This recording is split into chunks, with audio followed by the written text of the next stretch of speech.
Buku 1, Skydream Icewomb. Bab 1.1, Pemuda dengan Mata Roh. Genteng emas kemasan di atas bangunan besar seperti istana bersinar dengan cahaya yang menyilaukan karena sinar matahari. Pengerjaan kuno yang telah digunakan untuk membuat atap emas istana dan pintu merah menyebabkan orang tanpa sadar merasakan keseriusan ketika mereka melihatnya. Ketika menatap dari jauh, kabut tampak berkeliaran di sekitar istana. Bangunan-bangunan yang mengelilingi istana berjajar rapi, persis seperti pola dinding bata. Area yang mereka tempati tampak tanpa batas dengan mata telanjang. Dua kata, Duke's Mansion, diukir pada lengkungan setinggi 50 kaki yang berdiri di depan pintu masuk.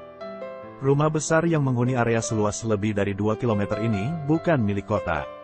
Sebaliknya, itu adalah bangunan tunggal yang terletak 50 meter di barat laut ibu kota Kekaisaran Bintang Luo, kota Star Luo. Dari sini kamu bisa melihat bahwa pemilik rumah besar ini memegang posisi terhormat dalam Kekaisaran Bintang Luo. Selama waktu hari ini, sinar matahari yang cerah dan indah akan menyinari ubin atap berkilau, menyebabkan lapisan emas menyilaukan menutupi keseluruhan rumah Duke. Kamu bahkan dapat secara samar melihat pemandangan ini di atas tembok kota Star Luo City.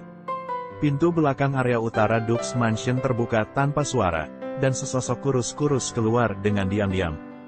Sosok itu adalah seorang pemuda yang tampaknya berusia sekitar 11 atau 12 tahun.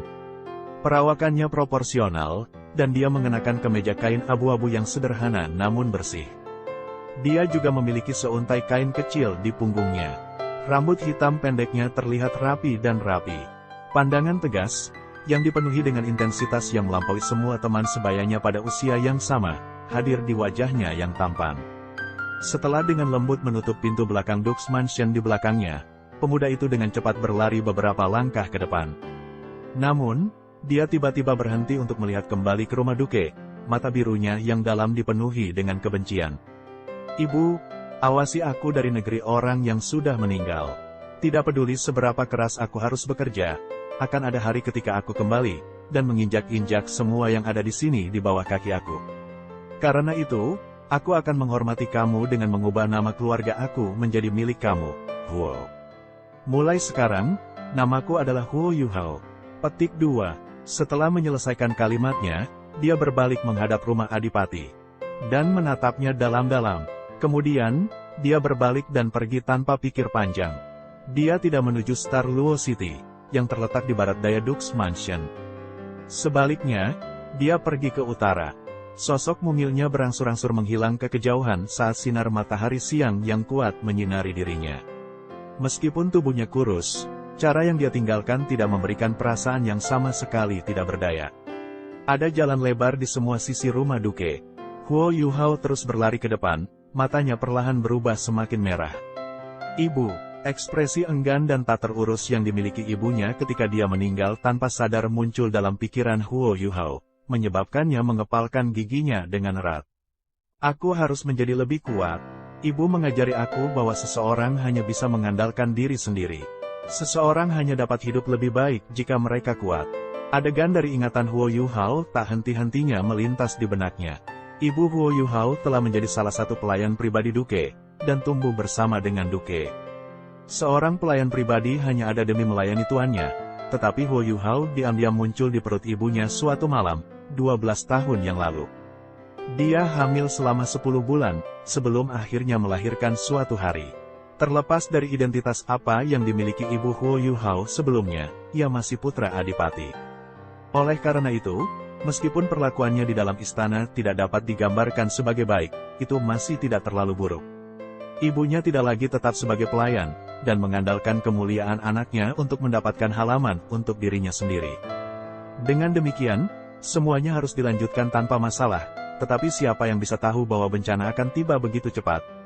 Sang Duke pergi berperang sebagai perwakilan Kekaisaran Bintang Luo, meninggalkan semua urusan internal istana kepada istri Adipati. Istri Adipati sudah memiliki 2 putra dan putri, dan dia memperlakukan apapun yang dapat memengaruhi anak-anaknya sebagai hal yang perlu ditekan. Segalanya cukup baik bagi Huo Yuhao dan ibunya ketika Duke berada di mansion, tetapi ketika dia pergi, mansion menjadi dunia istri Duke. Selain itu, dia adalah putri favorit Kaisar Star Luo Empire saat ini. Ibu Huo Yuhao tumbuh besar di samping Duke, yang membuatnya sangat disayanginya.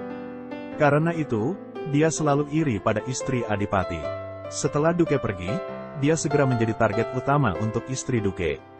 Menggunakan alasan bahwa Ibu Huo Yuhao telah tertular penyakit menular, dia mengejar mereka ke gudang kayu pelayan, yang terletak di bagian belakang rumah besar. Selain itu, dia memotong semua sumber pendapatan mereka saat ini. Huo Yuhao baru berusia 2 tahun ketika ini terjadi. Ibu Huo Yuhao tidak memiliki tubuh yang sehat sejak awal, sehingga gaya hidup yang sulit yang harus mereka jalani menyebabkan tubuhnya runtuh secara bertahap. Terlebih lagi, para pelayan di bawah kendali istri Adipati akan sering menekannya, menyebabkan dia tiba-tiba meninggal karena penyakitnya ketika Huo Yuhao berusia 10 tahun. 4.000 tahun yang lalu, benua Douluo bertabrakan dengan benua matahari bulan, yang melayang akibat Samudra Barat. Hal ini mengakibatkan daratan benua Douluo menjadi sangat diperluas, tetapi juga menyebabkan frekuensi perang di benua Douluo meningkat. Benua Douluo pada awalnya telah dibagi menjadi 2 negara 10.000 tahun yang lalu, negara Surga Dou, dan negara Bintang Luo. Namun, benua Douluo sekarang telah dipecah menjadi 3 negara. Dari keduanya, Kekaisaran Luo Bintang masih ada, tetapi keluarga kerajaan telah berubah. Untungnya mereka telah menenangkan semua kerajaan mereka pada waktu itu, memungkinkan seluruh Kekaisaran Bintang Luo tetap bersatu, dan dengan demikian mengakibatkan mereka menjadi kekuatan terkuat dari ketiganya. Namun, Heaven Dou Empire terpecah karena perselisihan di antara kerajaan yang kuat. Pada akhirnya, itu dibagi menjadi Kekaisaran Jiwa Surgawi dan Kekaisaran Roh Dou.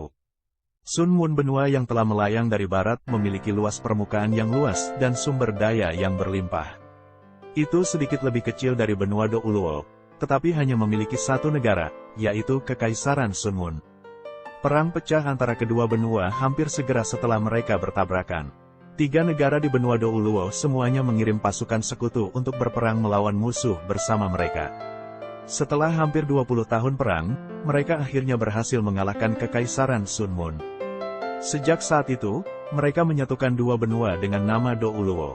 Sun Moon kontinen tidak ada lagi, hanya Sun Moon Empire dalam Douluo kontinen yang tersisa. Namun, Kekaisaran Sun Moon tidak sepenuhnya diserang meskipun dikalahkan. Mereka mengandalkan keuntungan alami mereka, serta pandangan yang saling bertentangan dari 3 kerajaan di benua Douluo, untuk secara bertahap membentuk situasi yang stabil dan menemui jalan buntu antara keempat pihak. Namun, perang masih terjadi setiap tahun. Karena seringnya perang yang harus diikuti oleh Duke, ia menghabiskan sangat sedikit waktu di dalam mansion. Karena istri Duke sengaja menyembunyikan masalah ini, Ibu Huo Yuhao secara bertahap dilupakan oleh Duke.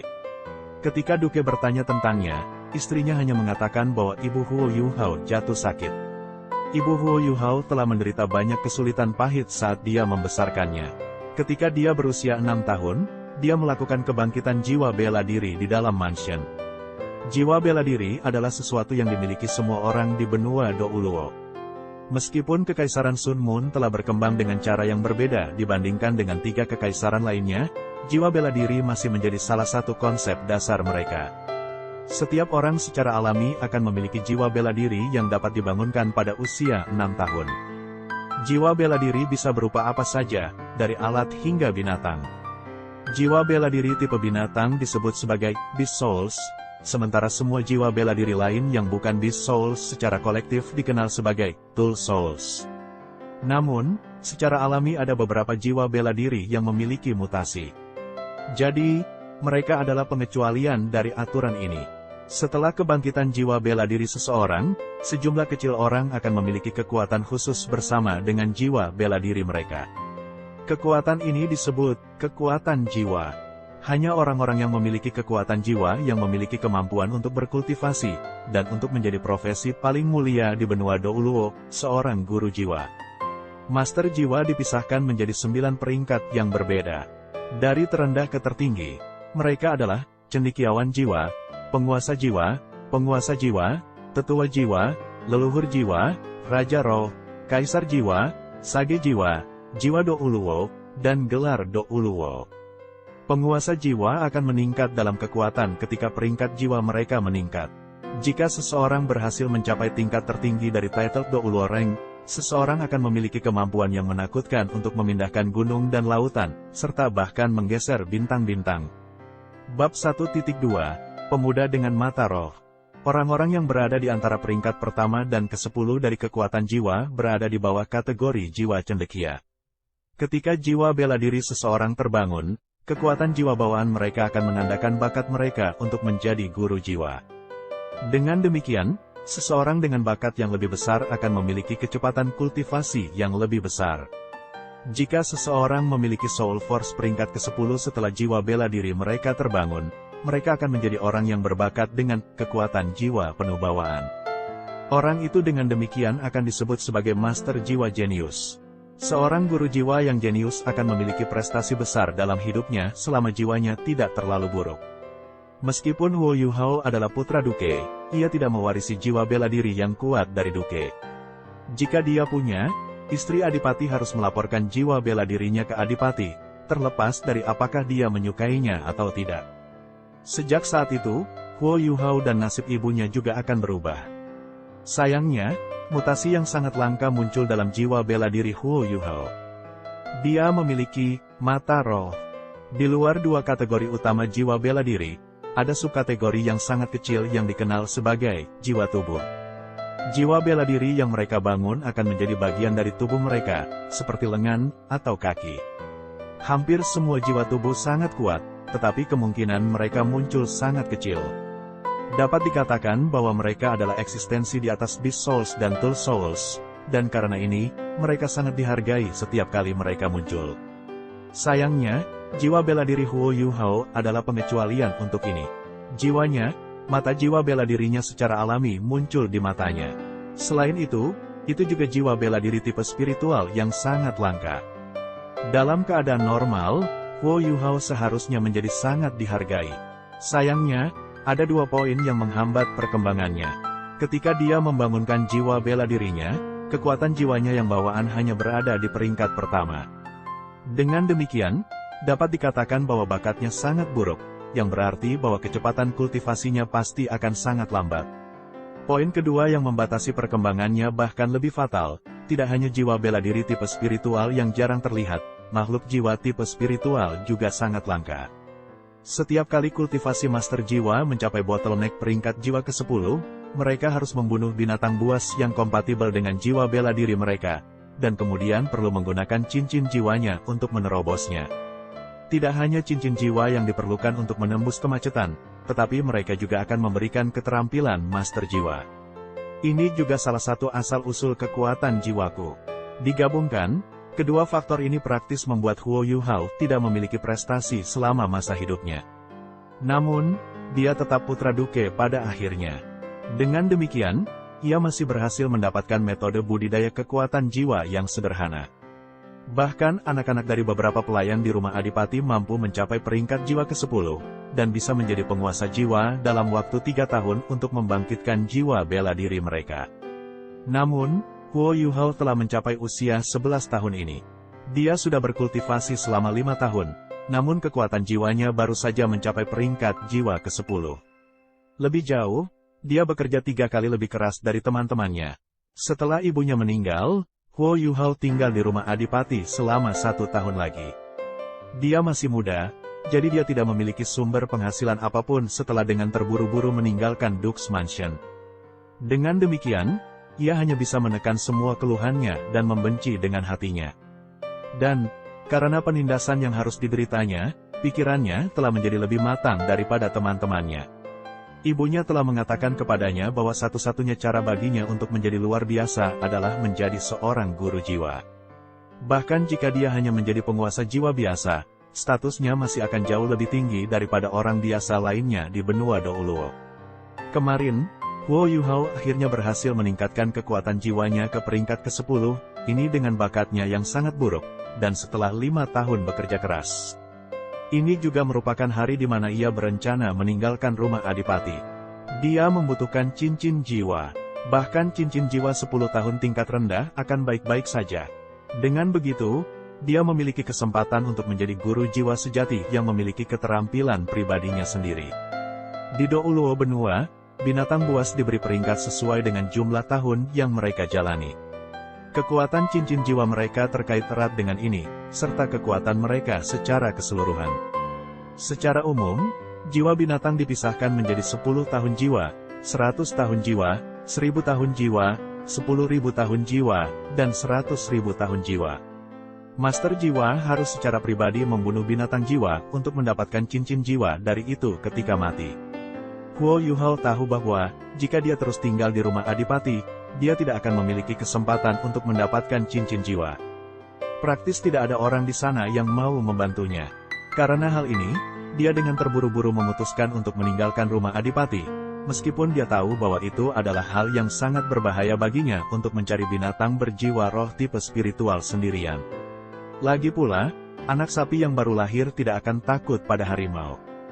Huo Yuhao dengan cepat tiba di jalan utama saat dia berjalan menuju utara. Meskipun dia masih muda, dia sudah membuat persiapan demi mendapatkan cincin jiwa. Selain satu set pakaian bersih, ia juga membawa ransum kering di tasnya, serta sejumlah uang yang diperoleh ibunya melalui kerja keras. Dia juga memiliki belati di tasnya. Tetapi yang paling penting, ia memiliki peta sederhana benua itu. Baik Dux Mansion dan Star Luo City terletak di wilayah utara tengah Kekaisaran Star Luo, dan daerah yang dipilih Huo Yuhao untuk berburu binatang buas adalah Great Stardow Forest yang berbatasan dengan wilayah utara Star. Kekaisaran Luo dan Kekaisaran Tianhun. Berbagai jenis binatang buas hidup di dalam hutan, yang hampir sebesar provinsi. Selain itu, tidak ada kekurangan keberadaan tertinggi di dalam hutan. Jika ada orang lain yang tahu bahwa Huo Yuhao yang berusia 11 tahun telah berani memasuki hutan Stardow sendirian, tanpa seorang guru yang menemaninya, mereka pasti akan terkejut terpana. Dia melebih-lebihkan kemampuannya sendiri. Karena dia tidak memiliki keterampilan sama sekali, dia mungkin bahkan tidak bisa memenangkan pertarungan melawan binatang jiwa 10 tahun.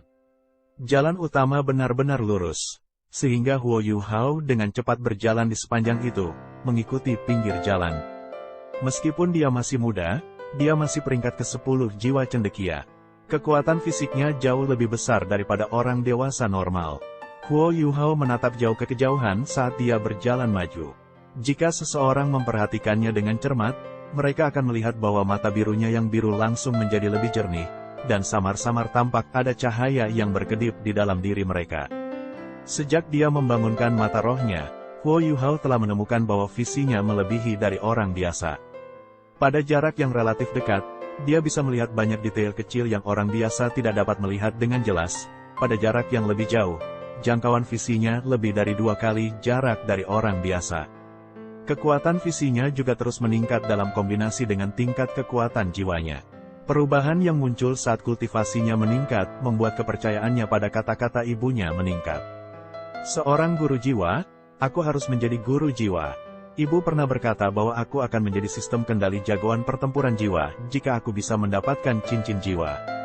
Bukan karena jiwa bela diri aku buruk, tetapi bakat aku buruk. Dengan demikian, aku hanya akan bekerja lebih keras dan berkultivasi lebih lama daripada orang lain. Petik 2. Huo Yuhao berkultivasi saat ia maju ke depan, didukung oleh keyakinan yang teguh ini. Ketika dia haus, dia akan mencari mata air. Ketika dia lapar, dia akan memakan beberapa biskuit kasar yang dia bawa. Selain bergegas maju dalam perjalanannya, ia akan duduk dan bermeditasi. Fakta bahwa dia benar-benar dapat bergerak sejauh 300 mil dalam satu hari, pada usianya, bukan keajaiban. Namun, dia hanya memiliki 7 koin jiwa perak dan 5 koin jiwa tembaga, yang membuatnya sangat hemat dengan uangnya. Sejak perang antara benua Douluo dan benua Matahari Bulan telah berakhir, benua telah mengalami ribuan tahun perubahan. Mata uang yang digunakan sekarang sepenuhnya bersatu. 1 koin jiwa emas sama dengan 10 koin jiwa perak, yang sama dengan 100 koin jiwa tembaga. Ketika dia masih muda, ibunya kadang-kadang diam-diam membawanya keluar dari rumah Adipati untuk mencari buah-buahan dan ramuan liar di hutan untuk dimakan, hanya demi memberinya makan yang lebih baik daripada biasanya. Dengan demikian, jumlah tanaman yang diakui Yuhao kecil cukup tinggi. Berkali-kali, dia bahkan tidak sanggup membeli beberapa biskuit murah, jadi dia harus mencari makanan di hutan di samping jalan saat dia bepergian. Bab 1.3, Pemuda dengan Mata Roh. Meskipun Huo Yuhao memiliki panduan peta, ini masih pertama kalinya ia meninggalkan sekitar Dux Mansion. Karena hal ini, Ia tidak dapat menghindari jalan beberapa kali, dan ia harus terus meminta bantuan orang lain untuk menemukan rute yang benar ke tujuannya. Inilah yang disebut, membaca 10.000 buku tidak sebaik bepergian 10.000 mil. Dia merasa seperti dia telah belajar banyak hal setelah hanya beberapa hari. Suasana hatinya juga meningkat banyak tanpa penindasan dan pembatasan yang biasanya dikenakan di dalam Dux Mansion. Hal-hal menarik yang dia lihat sejauh ini selama perjalanannya membuatnya bersemangat tanpa henti. Dia masih muda. Setelah tubuhnya pulih, dia tidak merasa lelah saat bepergian. Sebaliknya, dapat dikatakan bahwa dia adalah seekor burung yang meninggalkan kandangnya. Ini adalah pertama kalinya dia bersenang-senang setelah ibunya meninggal. Aku sudah berjalan selama 6 hari. Aku harus segera ke sana. Huo Yuhao dengan hati-hati memeriksa peta kertas di tangannya, dan kemudian melihat ke arah yang ditunjukkan oleh pohon-pohon di pinggir jalan. Dia memutuskan bahwa dia sudah sangat dekat dengan hutan Great Stardow. Huo Yuhao menyeka keringat di dahinya saat dia berjalan ke hutan di pinggir jalan. Begitu dia duduk di bawah naungan pohon, berniat untuk bermeditasi dan memulihkan kekuatan arwahnya, suara air yang mengalir tiba-tiba mulai bergema di udara. Suara ini segera menyebabkan Huo Yuhao melompat kegirangan. Kehadiran air menandakan bahwa ia dapat meningkatkan gaya hidupnya. Huo Yuhao dengan cepat menutup matanya, dan diam-diam mendengarkan sumber air. Sebagai seseorang yang memiliki roh bela diri tipe spiritual, 6 indranya jauh lebih kuat daripada orang biasa. Ini terutama benar ketika dia menutup matanya. Ketika dia memejamkan matanya, kelima indranya yang lain akan meningkat kekuatannya dengan selisih. Dia dengan cepat mengidentifikasi dari mana suara air itu berasal, dan dengan hati-hati maju melalui hutan. Alasan mengapa dia sangat berhati-hati bukan karena tanah hutan tidak rata, tetapi karena dia takut pakaiannya akan robek oleh semak-semak di hutan. Ini adalah pakaian yang ibunya buat sendiri untuknya.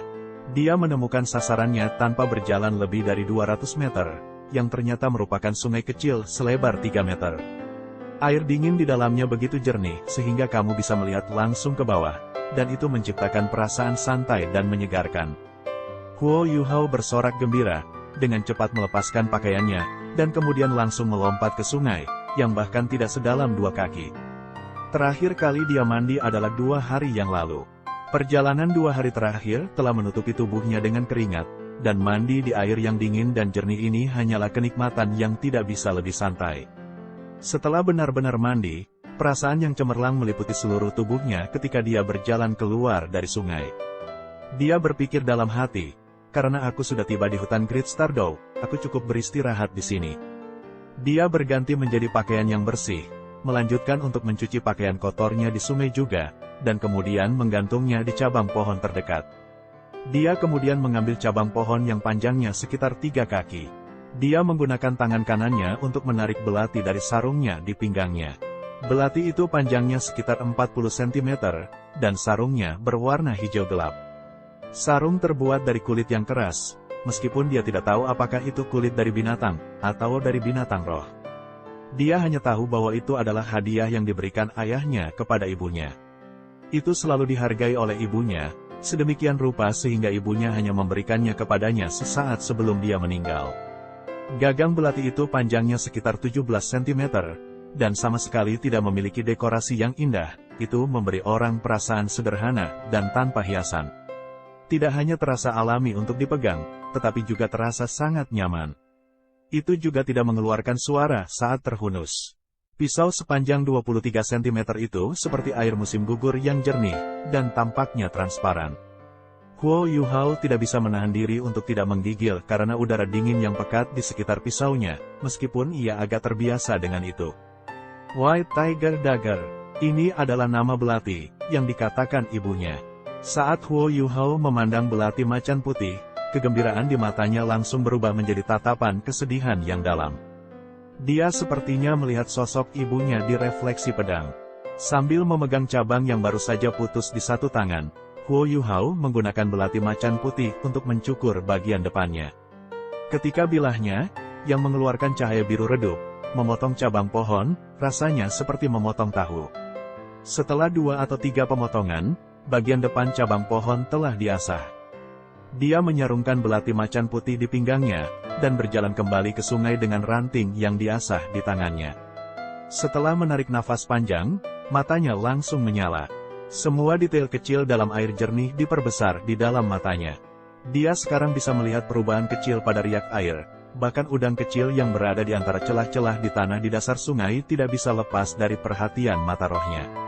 Selain itu, semuanya tampak melambat saat dia melihatnya. Tiba-tiba, Huo Yuhao membuat gerakan cepat kilat, dan menikam dahan tajam yang dipegangnya ke sungai. Ketika dia mengangkat tangannya kembali, dan membalikkan dahan pohon ke atas, seekor makarel panjang setengah kaki muncul di ujungnya. Bagi orang awam, menikam ikan jelas merupakan sesuatu yang membutuhkan teknik. Namun, ini adalah sesuatu yang sangat mudah bagi Huo Yuhao, yang memiliki bantuan mata roh untuk membantunya menentukan posisi ikan secara akurat. Seekor ikan kecil saja secara alami tidak cukup baginya. Setelah beberapa saat kerja santai, dia menikam 10 makarel yang panjangnya bervariasi dari 17 cm hingga 33 cm. Ini bagus, setidaknya aku bisa bertahan selama 2 hari. Itu tidak akan membusuk dengan sangat mudah jika aku memanggangnya juga. Petik 2. Huo Yuhao dengan senang hati berjongkok di sebelah sungai, dan menggunakan belati harimau putih untuk menumpahkan ikan tenggiri. Belati macan putih yang tajam dengan mudah berhasil memotong ikan, tidak peduli apakah itu sisik, dada, atau perutnya. Ini sama sekali tidak masalah bagi Huo Yuhao, yang telah melakukan kerja kasar dengan ibunya sejak ia masih muda. 10 ikan semuanya dimusnahkan setelah 15 menit. Dia mencari beberapa daun besar di hutan, dan membilasnya di sungai.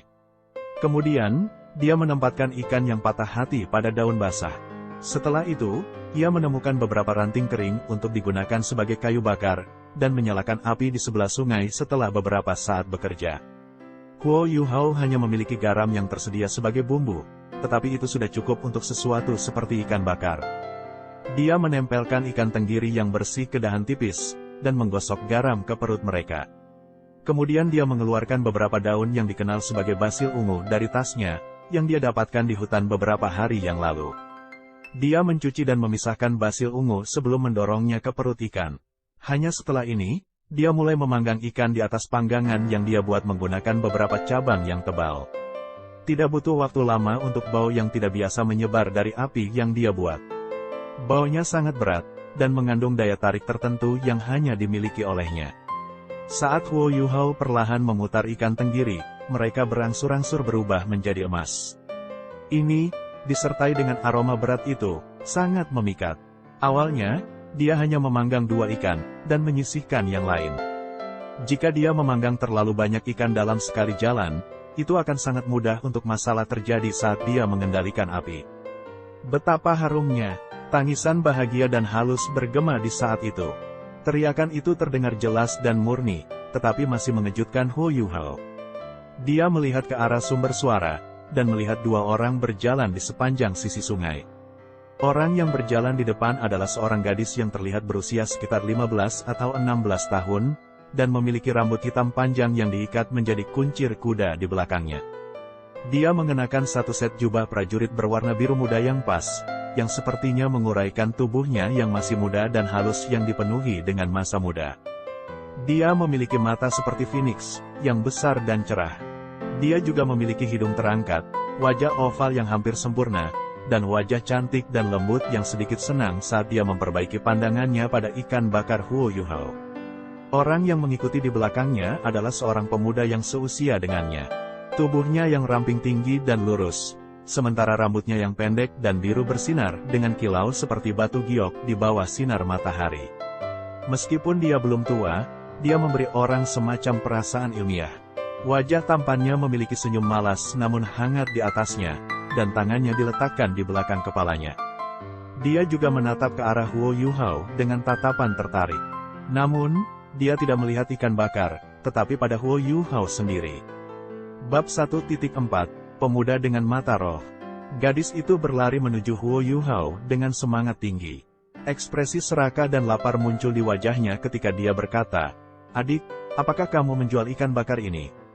Baunya sangat enak, bagaimana kamu membuatnya?" Petik 2. Bukannya Huo Yuhao belum pernah melihat gadis-gadis cantik sebelumnya. Ketika dia berada di rumah Adipati, banyak gadis pelayan yang sangat cantik, namun tak satu pun dari mereka yang pernah sedekat gadis di depannya sebelumnya. Selain itu, tidak ada gadis di rumah Adipati yang sebanding dengan gadis di depannya juga.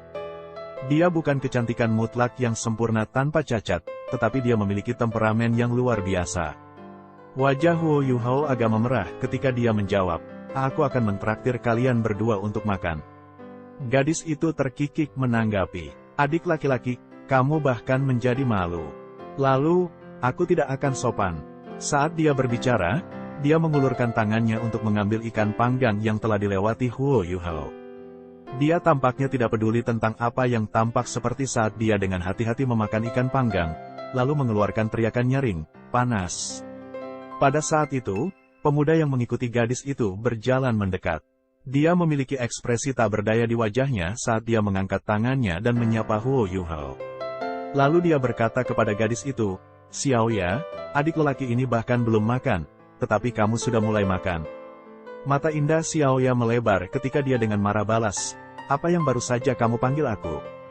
Pemuda itu segera mengangkat tangannya dengan menyerah, "Baik, Guru Xiaoya, itu tidak masalah, kan?" Xiaoya menatapnya dengan dingin dan berkata, "Begitulah seharusnya. Kamu harus memperhatikan status kamu." Meskipun dia tidak setua itu, tatapannya dipenuhi dengan tampilan yang menawan. Pemuda yang melihat tidak bisa membantu tetapi ekspresinya menjadi kosong. Huo Yuhao, yang berada di samping, tidak berani untuk terus mencari. Dia melewati ikan lain yang dia bakar untuk pemuda itu dan berkata, "Kakak, ini untukmu."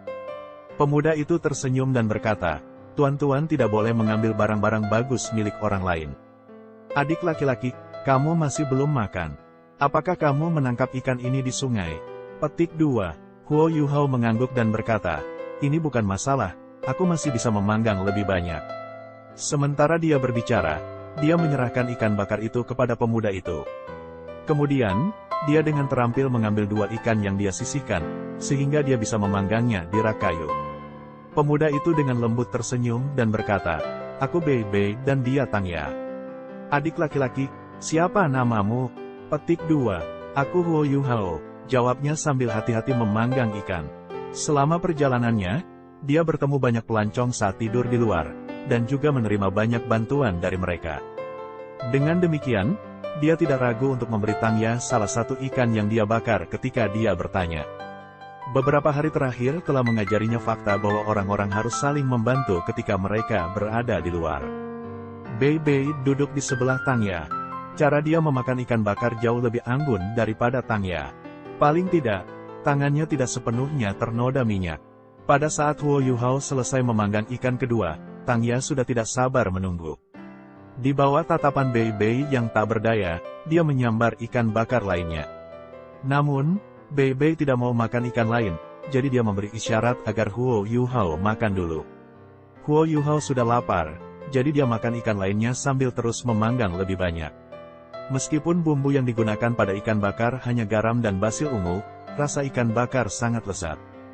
Dan meskipun ke-10 ikan itu tidak sebesar itu, ukurannya bersama masih cukup besar. Semua ikan dimakan oleh ketiganya. "Ini terlalu enak. Aku belum pernah makan ikan bakar yang begitu lezat sebelumnya. Adik laki-laki Huo Yuhao, bagaimana kalau aku mempekerjakan kamu sebagai koki, oke?" Tangya berbaring di rumput, dan berbaring dengan puas. Lekuk tubuhnya benar-benar terbuka, tetapi sepertinya dia tidak keberatan sama sekali. Bei Bei menggaruk kepalanya sambil menatapnya, tetapi tidak melakukan apa-apa. "Apakah kamu punya uang, Guru Xiaoya?"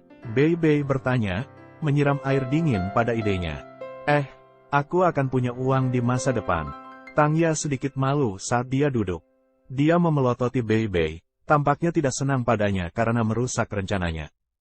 Huo Yuhao berdiri dan berkata, "Brother Bei, Sister Tang, aku harus pergi dulu." Bei Bei berkata, "Adik kecil Huo, ini adalah desa terpencil, dan tidak begitu jauh dari Great Star Dao Forest di mana jiwa binatang berkeliaran. Kemana kamu ingin pergi?" Petik 2. Huo Yuhao menggelengkan kepalanya, lalu meraih bajunya yang sudah kering dari cabang pohon. Dia tersenyum dan melambaikan tangan pada mereka berdua setelah dia memasukkan pakaiannya ke dalam tasnya. Setelah itu, dia berbalik dan pergi di bawah tatapan Tangya yang sedikit heran. Dia tidak bisa benar-benar ingin pergi ke hutan Great Stardow, kan? Tangya menatap Huo Yuhao yang menyusut saat dia merenung. Bei Bei menggelengkan kepalanya dan berkata, aku tidak bisa memastikan. Samar-samar aku bisa merasakan bahwa ia memiliki kekuatan jiwa, tetapi sangat lemah. Sepertinya dia sendirian. Ini benar-benar agak aneh. Petik 2. Tangya menjulurkan lidahnya dan berkata, karena dia memiliki kekuatan jiwa, mengapa kita tidak merekrutnya ke sekte Tang kita? Bei Bei dengan sedih menjawab, kamu tidak mungkin ingin merekrut seseorang ke sekte ini, hanya karena mereka memasakkanmu ikan yang lezat. Wajah Tangya memerah ketika niatnya diketahui, dan dia menjulurkan lidah pada Bei Bei. Bei Bei berkata, adik kecil Huo ini telah mengalami sesuatu dalam hidupnya. Aku bisa melihat bahwa kedewasaannya melebihi rekan-rekannya dari tatapannya saja. Namun, aku tidak tahu seperti apa bakatnya. Petik 2. Ekspresi bahagia muncul di wajah Tangya ketika dia menjawab, karena kamu mengatakannya seperti ini, apakah itu berarti bahwa kamu sudah setuju? Bei Bei tersenyum pahit. Sekte pemimpin sekte Tang yang hebat, Nona Tang. Sebelum kamu menerima aku sebagai murid, sekte Tang hanya memiliki kamu, dan kamu sendiri, sebagai pemimpinnya. Karena itu, karena ambisi kamu adalah memperkuat sekte Tang, wajar saja jika kami merekrut orang yang cocok. Adik kecil Huo ini terlihat seperti orang yang stabil dan tenang. Jika bakatnya lumayan, dia adalah pilihan yang cocok. Dan dari pakaian yang dia kenakan, keadaan keluarganya seharusnya tidak terlalu baik. Dengan demikian, sekte Tang kami dapat merekrut murid semacam ini sekarang. Petik 2. Tangya memandang Bei Bei dengan tatapan yang sedikit ingin tahu ketika dia berkata, kamu sebenarnya cukup licik. Aku tidak bisa mengatakan itu sama sekali.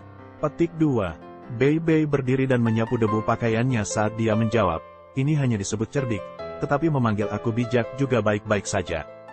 Ayo pergi. Karena kita sudah makan begitu banyak ikan bakar, setidaknya kita harus melindunginya untuk satu bagian dari perjalanannya. Kalau dia mendapat bahaya ketika dia bertemu dengan beberapa binatang buas, tidak peduli apakah kita merekrutnya ke sekte Tang atau tidak. Tangya juga berdiri dan terkikik. Kamu memang cukup pintar kali ini, karena pikiranmu sebenarnya identik denganku. Ayo pergi setelah aku membersihkan sedikit. Petik 2. Huo Yuhao secara alami tidak menyadari konversi antara Bei Bei dan Tangya. Dia awalnya berencana untuk membawa beberapa ikan bakar bersamanya, tetapi rencana itu tidak dapat direalisasikan, karena dia tidak ingin mengekspos identitasnya sebagai cendekiawan jiwa, itulah sebabnya dia tidak menangkap ikan lagi. Ibunya telah mengajarinya berbicara dengan reservasi ketika berhadapan dengan orang asing. Meskipun dia memiliki kesan yang baik tentang Bei Bei dan Tangya, dia masih memutuskan untuk berpisah dari mereka setelah dia selesai makan. Meskipun Huo Yuhao masih muda, dia masih memikirkan banyak hal. Dia bisa mengatakan bahwa Tangya dan Bei Bei bukan manusia biasa. Bei Bei telah mengatakan bahwa ini adalah desa terpencil, namun mereka berdua bahkan tidak memiliki tas. Karena itu, ia percaya bahwa akan lebih baik baginya untuk berpisah dari keduanya. Setelah makan, dia sudah pulih dari kelelahan sebelumnya. Dia menandai posisi sungai kecil di petanya. Siapa tahu, dia mungkin memiliki kegunaan untuk itu ketika dia kembali. Setelah berjalan ke depan untuk waktu yang singkat, papan nama kayu di pinggir jalan menarik perhatiannya. Kamu akan memasuki wilayah hutan bintang besar Dou dalam jarak 50 meter. Ada binatang buas berkeliaran di sekitar, jadi harap berhati-hati. Petik 2. Benar saja, dia tidak tersesat. Dia akhirnya akan mencapai tujuannya. Selain perasaan gembira saat ini, Huo Yuhao juga merasakan sedikit gugup. Dia menyentuh White Tiger Dagger di punggung bawahnya dan menekan kegelisahan di hatinya.